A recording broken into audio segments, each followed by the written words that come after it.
Hello, First Church. My name is Pastor Karyn, and I am sitting here in our beautiful chapel space. If you've never been here, it's just right on the other side of the building from our sanctuary.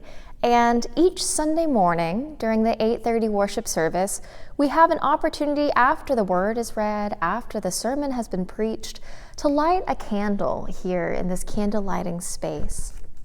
This coming Sunday, we will be lighting more candles than usual, and in both services, we are celebrating All Saints Sunday. This Sunday is a real gift from the liturgical calendar to us.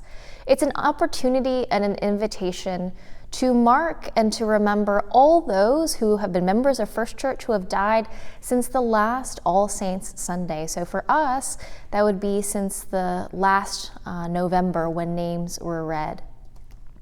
This Sunday we'll also have an opportunity to lift up names of all others who have passed in our lives, all loved ones who we're holding, which is a really special thing because often it can be the case that when someone passes away, we don't have the opportunity to speak their name in our day-to-day life. And for some, this is the thing that makes the grief bearable.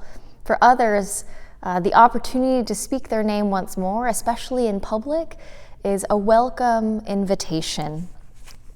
The church is the kind of place where we can do such a tender and vulnerable thing.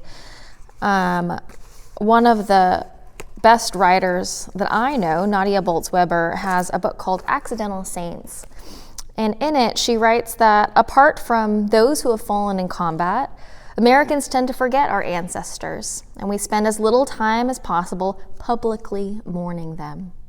But in the church, we do this very odd thing of proclaiming that the dead are still a part of us, a part of our lives, and are even an animating presence in the church. St. Paul describes the saints as a great cloud of witnesses. So when they have passed, we still hold them up.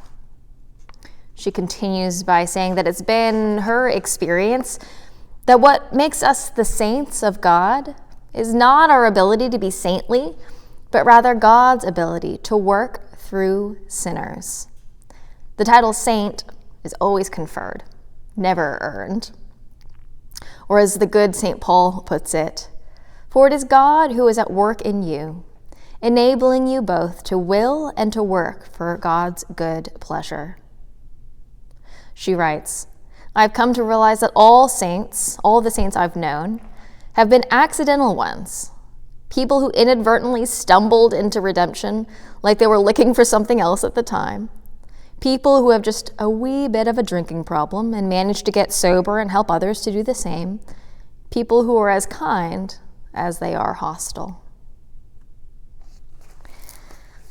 Pastor Nadia's reflections make me wonder, who are the accidental saints in your life? Who are those who you hold up as a hero, or those who you maybe don't wish to celebrate at all? I think of folks like my grandmother, who was a pillar in my upbringing, the one who would sing hymns as we did calisthenics downstairs and swept the leaves together.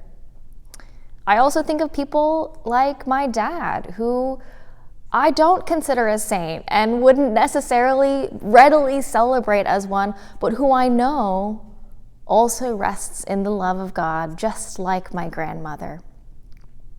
So as we prepare our hearts, our spirits, and our minds to celebrate All Saints Sunday, I would love to hear from you.